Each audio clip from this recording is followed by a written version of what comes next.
जय हिंद दोस्तों, स्वागत है आप सभी का एक बार फिर से BK study corner YouTube channel में। दोस्तों, आप सभी को पता होगा कि जो बिहार डीएलएड की वैकेंसी आई हुई है 2026 के लिए, तो इसके अंतर्गत जो सिलेबस है ये पिछले साल वाला ही सिलेबस है। सिलेबस में कोई चेंजिंग नहीं है।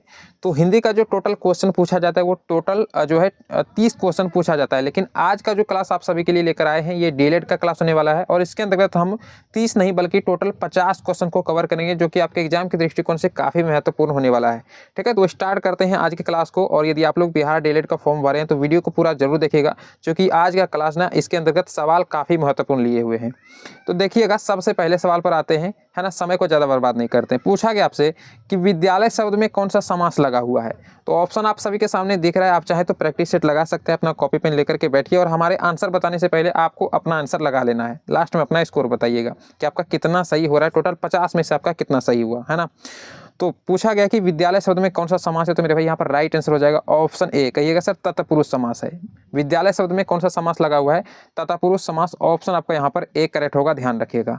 अगले सवाल पे बढ़ते हैं। यहाँ पर देखिए क्या पूछा जा रहा है। पूछ रहा है आपसे कि राम ने फल खाया, वाक्य में कर्ता यहाँ पर कौन है। राम ने फल खाया, तो बताइएगा राम फल खाया या फिर ने। कहिएगा सर, कर्ता यानी जो करने वाला होता है। तो राम ने फल खाया, खाया किसने, राम ने। तो राम यहाँ पर क्या हो जाएगा, कर्ता। तो बिल्कुल सही है आप, करेक्ट आंसर ऑप्शन ए हो जाएगा, ध्यान रखिएगा। चलिए अगला सवाल देखिएगा, यहाँ पर क्या पूछ रहा है। आपसे पूछा गया कि सुंदरता शब्द में कौन सा प्रत्यय लगा हुआ है। आप सभी को पता होगा कि प्रत्यय जो होता है वो बाद में लगता है, उपसर्ग पहले लगता है ना। उपसर्ग पहले, प्रत्यय बाद में। तो बाद में है यहाँ पे ना, बाद वाला जो है आपका लेटर पकड़ना है। तो सुंदरता में कौन सा है, तो कहिएगा सर ता जो है ये, है ना, प्रत्यय है। किसमें, सुंदरता में। तो करेक्ट आंसर ऑप्शन ए होगा, ध्यान रखिएगा। सुंदरता में कौन सा प्रत्यय लगा हुआ है, सुंदरता। लास्ट में ता आया हुआ है तो ता यहाँ पर प्रत्यय है। करेक्ट आंसर ऑप्शन ए होगा। अगला सवाल देखिएगा मेरे भाई, यहाँ पर क्या पूछा जा रहा है कि लड़का खेल रहा है में काल कौन सा है। बताना है, भूतकाल, भविष्य काल, वर्तमान काल या फिर संदिग्ध काल। तो कहिएगा सर, ऑप्शन के अकॉर्डिंग तो लग रहा है सर वर्तमान काल। तो बिल्कुल आप सही बोल रहे हैं मेरे भाई। वो लड़का खेल रहा है यानी वर्तमान में अभी खेल रहा है वो, है ना। तो करेक्ट आंसर क्या होगा, वर्तमान काल हो जाएगा ना। तो करेक्ट आंसर मेरे भाई यहाँ पर सी होगा, ध्यान रखिएगा। ठीक है, चलिएगा अगला सवाल देख लेते हैं। यहाँ पर देखिए पूछा गया कि अंधकार का विलोम आपको बताना है। अंधकार शब्द है, इसका विलोम क्या हो जाएगा, यानी उल्टा शब्द आपको बताना है। तम, प्रकाश, रात्रि या फिर छाया। तो कहिएगा सर अंधकार का विलोम तो प्रकाश हो जाना चाहिए। तो बिल्कुल सही है मेरे भाई, बी यहाँ पर आपका बिल्कुल सही जो है जवाब हो जाएगा। अंधकार का विलोम क्या हो जाएगा, प्रकाश। अगले सवाल पे बढ़िए, देखिए यहाँ पर क्या पूछ रहा है। आपसे पूछा गया कि नदी बह रही है, इसमें क्रिया का भेद कौन सा, यानी क्रिया का कौन सा भेद है। सकर्मक है, अकर्मक है, द्विकर्मक है या प्रेरणार्थक क्रिया है। तो देखिए, जैसे ही इस प्रकार का सवाल आ जाए तो आपको क्या पकड़ना है, एक क्या नाम का ये है ना, क्या जो है ये वर्ड आपको ध्यान में रखना है। जहां पर आपको क्रिया पूछने लगे कि कौन सा ये क्रिया है, तो देखिए कैसे इसको फिट करना है। जैसे नदी बह रही है तो यहाँ पर फिट कीजिए, नदी क्या बह रही है। सेंस बना रहा है, नदी क्या बह रही है, कोई सेंस नहीं बन रहा है। लेकिन एक वर्ड, एक लाइन आपको देते हैं, जैसे राम खा रहा है। ठीक है, नॉर्मली राम खा रहा है, तो वहां पर ये क्या लगा करके देखिए, राम क्या खा रहा है। तो हाँ, आंसर निकल सकता है ना कि भात खा रहा है, दाल खा रहा है, रोटी खा रहा है, कुछ भी खा रहा है, आम खा रहा है, इमली खा रहा है, कुछ भी खा रहा है। तो क्या खा रहा है उसका तो आंसर आ सकता है ना उधर से कि हाँ भाई ये खा रहा है। लेकिन नदी बह रही है, क्या बह रही है, कोई सेंस नहीं बना रहा है। जैसे आप सो रहे हैं, आप क्या सो रहे हैं, कोई सेंस बन रहा है, नहीं बन रहा है। तो अगर लाइन आ जाए कि आप सो रहे हैं, कौन सा क्रिया हो जाएगा, कहिएगा सर अकर्मक क्रिया हो जाएगा। तो बिल्कुल सही है, आप सो रहे हैं, नदी बह रही है, इस प्रकार का क्रिया क्या कहलाती है, अकर्मक क्रिया कहलाती है। तो बिल्कुल ऑप्शन होगा यहाँ पर आपका बी करेक्ट, ध्यान रखिएगा। अगला सवाल देखिए यहाँ पर क्या पूछ रहे हैं। पूछा गया पुस्तकालय में कौन सा उपसर्ग लगा हुआ है। बताइए मेरे भाई, पुस्तकालय में कौन सा उपसर्ग लगा हुआ है। उपसर्ग आप सभी को बता दिए कि पहले लगता है और प्रत्यय बाद में लगता है। तो देखिए इसका राइट आंसर मेरे भाई ऑप्शन डी होगा। ठीक है, जरूरी नहीं कि हर वर्ड का जो पहला वाला लेटर है वो उपसर्ग हो जाएगा, ऐसा नहीं है। तो पू नहीं लगाना है, पू पू ये उपसर्ग नहीं है इसका। ठीक है, ना ही पुस्तक ना ही आलय, तो इसमें कोई भी उपसर्ग नहीं है, उपसर्ग हो जाएगा इनमें से कोई नहीं। करेक्ट आंसर डी हो जाएगा, ध्यान रखिएगा। अगला सवाल देखते हैं, यहाँ पर क्या पूछ रहे हैं। राम श्याम, पूछा गया राम श्याम किस समास का उदाहरण है। बताइएगा, द्वंद्व है, तत्पुरुष है, बहुब्रीहि है या अव्ययी भाव। राम श्याम, तो कहिएगा सर राम और श्याम दोनों खंड यहाँ पर प्रधान लग रहा है सर। तो जहाँ पर दोनों खंड प्रधान होता है मेरे वहाँ पे होता है द्वंद्व समास। तो बिल्कुल मेरे भाई ऑप्शन होगा यहाँ पर ए करेक्ट, ध्यान रखिएगा। राम श्याम दोनों खंड प्रधान है, द्वंद्व समास। अगला सवाल देखिएगा, यहाँ पर क्या बोल रहा है। पूछा गया कि बालक का स्त्रीलिंग रूप क्या हो जाएगा। आपको बताना है बालिका, बालिनी, बच्ची या फिर कन्या। बालक का स्त्रीलिंग रूप क्या हो जाएगा। तो यहाँ पर करेक्ट आंसर हो जाएगा ऑप्शन ए, बालक का क्या हो जाएगा स्त्रीलिंग रूप, बालिका। तो करेक्ट आंसर ऑप्शन ए होगा। अगला सवाल देखिएगा, यहाँ पर आपसे पूछा जा रहा है मैं स्कूल जाऊंगा में पुरुष कौन सा है, यानी प्रथम पुरुष है, मध्यम पुरुष है, उत्तम पुरुष है या फिर अन्य पुरुष है। तो मैं स्कूल जाऊंगा इसका राइट आंसर हो जाएगा ऑप्शन सी, यानी उत्तम पुरुष है इसमें। ठीक है, तो ध्यान रखिएगा ऑप्शन होगा आपका सी करेक्ट। अगला सवाल देखते हैं यहाँ पर क्या पूछा गया है। कठोर का समानार्थी शब्द, समानार्थी का कहने का मतलब एक तरह से पर्यायवाची शब्द आपको बताना है। समानार्थी मतलब उसी प्रकार का अगला, यानी उसी के अर्थ का निकलता हुआ अगला वर्ड क्या हो जाएगा। कठोर का समानार्थी शब्द कोमल, सख्त, मधुर या फिर सरल। एक होता है समानार्थी, एक होता है विपरीतार्थी, है ना। विपरीतार्थी माने उल्टा शब्द, लेकिन कठोर का समानार्थी बोल रहा है, यानी कठोर का ही मिलता जुलता आपको बताना है। तो कहिएगा सर करेक्ट आंसर बी हो जाएगा सख्त। कठोर का समानार्थी क्या कहलाएगा, सख्त। सख्त माने क्या हो गया, कठोर, तो बिल्कुल ऑप्शन होगा बी करेक्ट। अगला सवाल देखिएगा, यहाँ पर आपसे पूछा जा रहा है विनाश का विलोम क्या हो जाएगा, बताना है। यह है ना, कहने का मतलब ये विपरीतार्थक शब्द पूछा गया है। विनाश का विलोम, नाश, क्षति, निर्माण या फिर प्रलय। तो इसका राइट आंसर हो जाएगा ऑप्शन सी, विनाश का विलोम शब्द क्या हो जाएगा, निर्माण, यानी करेक्ट आंसर सी हो जाएगा। अगला सवाल देखिएगा, यहाँ पर क्या पूछ रहा है। जो देखा ना गया हो उसे क्या कहेंगे, एक शब्द में आपको बताना है। जो देखा ना गया हो, दृश्य बोलेंगे, अदृश्य बोलेंगे, अल्प बोलेंगे या सूक्ष्म बोलेंगे। तो इसका राइट आंसर हो जाएगा ऑप्शन बी, जो देखा ना गया हो उसे अदृश्य कहेंगे। करेक्ट आंसर ऑप्शन बी हो जाएगा। अगला सवाल देख लेते हैं, यहाँ पर क्या पूछ रहा है। 14 नंबर का क्वेश्चन पूछ रहा है कि राजा का पुत्र के लिए एक शब्द आपको बताना है। राजा का पुत्र क्या कहलाएगा एक शब्द में, मंत्री कहलाएगा, युवराज कहलाएगा, कुमार या फिर सेनापति। तो इसका राइट आंसर ऑप्शन बी हो जाएगा, राजा का पुत्र कुमार कहलाएगा। ठीक है, करेक्ट आंसर सी हो जाएगा, ध्यान रखिएगा। अगला सवाल देखिएगा, यहाँ पर क्या पूछ रहा है। जो मरता नहीं उसे आप एक शब्द में क्या कहेंगे, जो मरता नहीं, अमर, अजर, अटल या अविनाशी। तो सटीक आंसर हो जाएगा ऑप्शन ए, जो मरता नहीं वो अमर, है ना। करेक्ट आंसर ऑप्शन ए होगा, ध्यान रखिएगा। ठीक है, अगला सवाल देखिएगा, यहाँ पर क्या पूछ रहा है। साहसी का विलोम क्या हो जाएगा, साहसी का विलोम, वीर, डरपोक, बलवान या धीरे। तो राइट आंसर यहाँ पर हो जाएगा ऑप्शन बी। ठीक है, साहसी का विलोम क्या हो जाएगा, तो डरपोक हो जाएगा, है ना। समझ रहे होंगे बात को, करेक्ट आंसर ऑप्शन बी हो जाएगा। ईमानदारी से आप सभी लोग अपना प्रैक्टिस सेट लगाइएगा, लास्ट में स्कोर बताना है आप सभी को। पूछ रहा है जल का पर्यायवाची नहीं है, सवाल को पूरा पढ़िएगा, एग्जाम में पूछ रहा है नहीं कौन सा है जल का पर्यायवाची शब्द। तो इसका राइट आंसर डी हो जाएगा अग्नि। देखिए जल का पर्यायवाची शब्द क्या होता है, पानी, पनीर, नीर, पेय और रस भी होता है। तो नीर और एक वारी भी है, तो ये भी होता है, और एक तोय है। पानी, पनीर, नीर, पेय, रस और तोय, और एक वारी भी होता है। तो ये तीनों जो है ये जल का ही पर्यायवाची शब्द है, लेकिन नहीं कौन सा हो जाएगा, अग्नि। अग्नि माने आग होता है। ठीक है, तो करेक्ट आंसर डी हो जाएगा, ध्यान रखिएगा। अगला सवाल यहाँ पर देखते हैं क्या पूछ रहा है। पृथ्वी का पर्यायवाची पूछा गया, बताइएगा पृथ्वी का पर्यायवाची क्या हो जाएगा, अंबर, धरा, गगन या नभ। तो पृथ्वी का पर्यायवाची मेरे भाई धरा हो जाएगा, ध्यान रखिएगा। क्या हो जाएगा, धरा। अंबर, गगन या नभ जो आप बोल रहे हैं ये आकाश का पर्यायवाची शब्द हो जाएगा। किसका हो जाएगा मेरे भाई, आकाश का, तो ये भी ध्यान रखिएगा। अगले सवाल पे बढ़ लेते हैं, यहाँ पर देखिए क्या पूछ रहा है कि कम बोलने वाला, इसको आप एक शब्द में क्या कहिएगा, वाचाल बोलेंगे, मौनी बोलेंगे, मितभाषी बोलेंगे या चतुर बोलेंगे। तो देखिए मेरे भाई इसका राइट आंसर हो जाएगा मितभाषी। कम बोलने वाले को क्या कहा जाता है, मितभाषी कहा जाता है। सी यहाँ पर करेक्ट आंसर हो जाएगा। और वाचाल किसको बोलते हैं, जो बहुत अधिक बोलता है उसको वाचाल कहा जाता है। ठीक है, तो दोनों क्वेश्चन को याद रखिएगा। अगला सवाल देख लेते हैं, यहाँ पर आपसे पूछ रहा है कि अत्यधिक क्रोधी, उसको आप एक शब्द में क्या कहिएगा, शांत, क्रोधी, उग्र या मृदु। तो अत्यधिक क्रोधी क्या कहलाएगा, करेक्ट आंसर सी हो जाएगा, है ना, उग्र कहलाएगा। अत्यधिक क्रोधी उग्र कहलाएगा, करेक्ट आंसर सी हो जाएगा, ध्यान रखिएगा। चलिए अगला सवाल देखिएगा, यहाँ पर पूछ रहा है आपसे कि आँखों का तारा का अर्थ क्या हो जाएगा, शत्रु, प्रिय, धन या विद्यार्थी। आँखों का तारा, तो यहाँ पर करेक्ट आंसर ऑप्शन बी हो जाएगा, है ना। सटीक आंसर प्रिय हो जाएगा। ठीक है, इन चारों में से सटीक आंसर बी ही हो जाएगा, यानी प्रिय। आँखों का तारा प्रिय हो जाएगा। अगला सवाल देखिएगा, यहाँ पर पूछ रहा है दांत खट्टे करना का अर्थ आपको पूछ रहा है, बताइए। दांत खट्टे करने का मुहावरा है ना, एक मुहावरा है, इसका अर्थ पूछ रहा है आपसे कि हार मानना, हरा देना, डर जाना या भाग जाना। तो इसका राइट आंसर बी हो जाएगा। ठीक है, क्या हो जाएगा, दांत खट्टे करना माने हरा देना। ठीक है, तो करेक्ट आंसर हो जाएगा यहाँ पर बी, ध्यान रखिएगा। चलिए अगला सवाल देख लेते हैं, यहाँ पर क्या पूछा गया है कि नाक कटना का अर्थ क्या हो जाएगा, चोट लगना, बीमार होना, अपमान होना, क्रोधित होना। तो नाक कटना, इसका राइट आंसर हो जाएगा मेरे भाई ऑप्शन सी, ध्यान रखिएगा, अपमान होना। नाक कटना माने नाक कट गया, यानी इज्जत चला गया, अपमान हो गया, है ना। तो सी यहाँ पर करेक्ट आंसर होगा, ध्यान रखिएगा। अगला सवाल देख लेते हैं, हाथ पीले करना का मुहावरा है ये, इसका अर्थ आपको बताना है। हाथ पीले करने का मतलब क्या हो जाएगा, तो इनाम देना, विवाह करना, धोखा देना, मदद करना। देखिए राइट आंसर हो जाएगा, आप सभी को पता चल ही रहा होगा, विवाह करना है ना, मन ही मन में लड्डू फूट रहा होगा। तो चलिए, हाथ पीले करना मुहावरे का अर्थ क्या हो जाएगा, विवाह करना। करेक्ट आंसर बी हो जाएगा। अगला सवाल देखिएगा यहाँ पर क्या पूछ रहे हैं कि पानी फिर जाना, पानी फिर जाना मुहावरे का अर्थ आपको बताना है। योजना असफल होना, जीत जाना, नहाना या साफ होना। तो कहिएगा सर पानी फिर जाना यानी बना बनाया काम पर पानी फिर गया, यानी योजना जो है असफल हो गया। ठीक है, तो क्या हो जाएगा करेक्ट आंसर, ऑप्शन ए ध्यान रखिएगा। अगला सवाल देख लेते हैं, यहाँ पर क्या पूछ रहा है, ऊंट के मुंह में जीरा बताना है, इसका अर्थ क्या हो जाएगा, मुहावरा है ये भी। तो बहुत अधिक, बहुत कम, बराबर या पर्याप्त।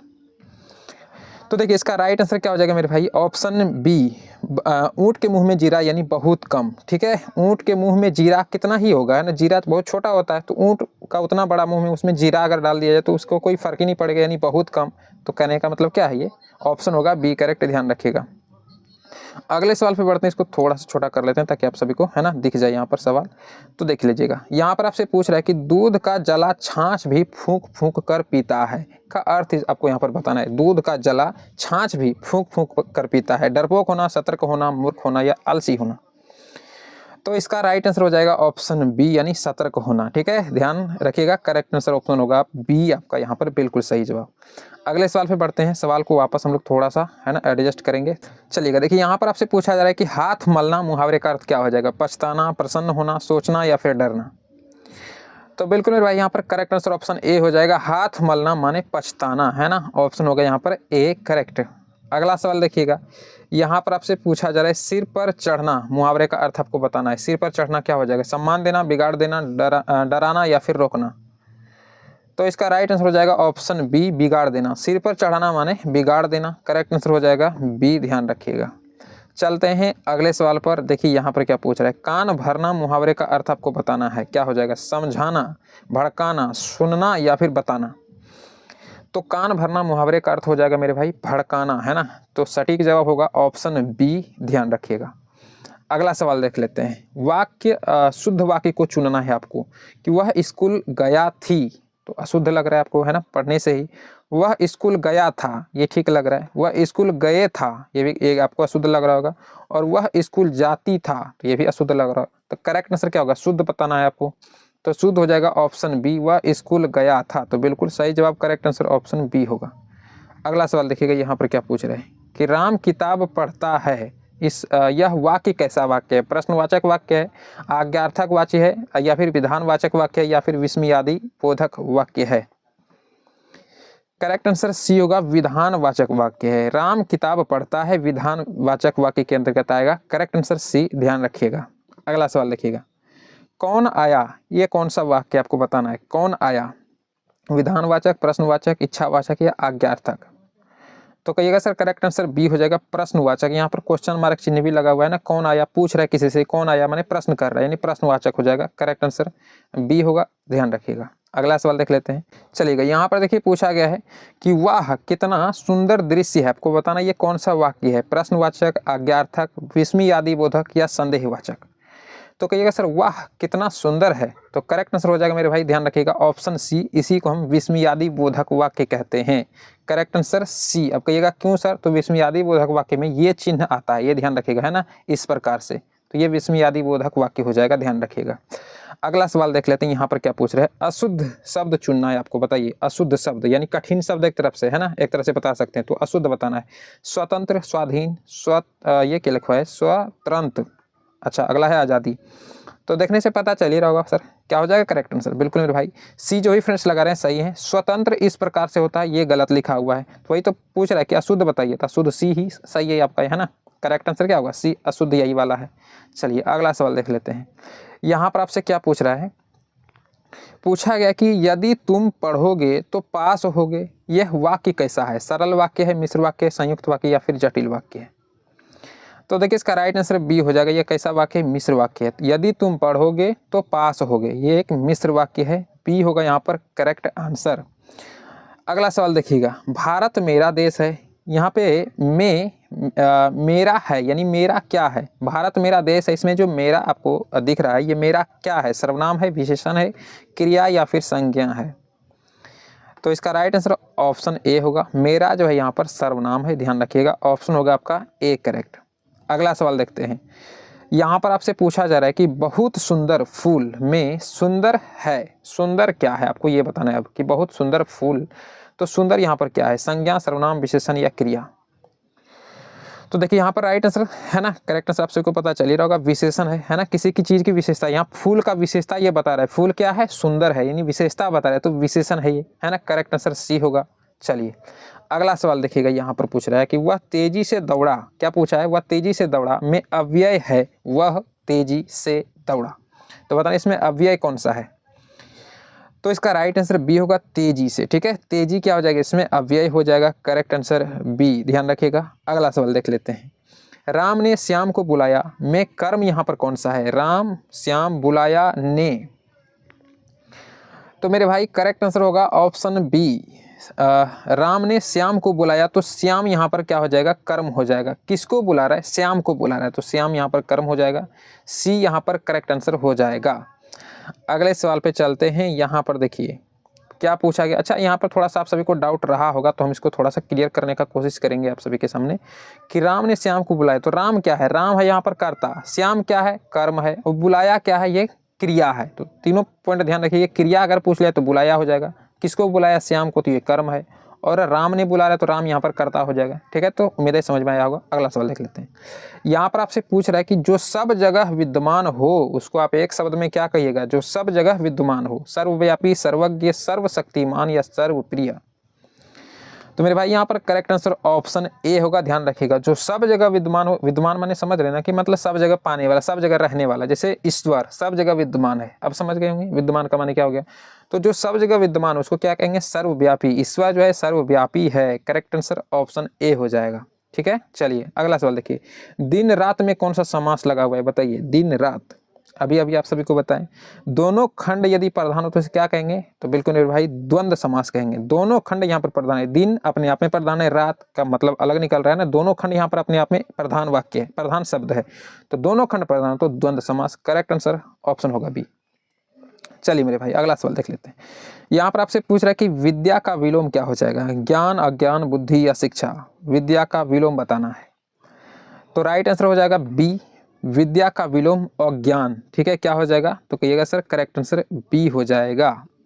चलें अगले सवाल पे आ जाइए मेरे भाई। यहाँ पर देखिए क्या पूछ रहा है कि निष्कपट का अर्थ आपको बताना है, क्या हो जाएगा। निष्कपट माने क्या होता है, चालाक, कपटी, सरल या क्रूर।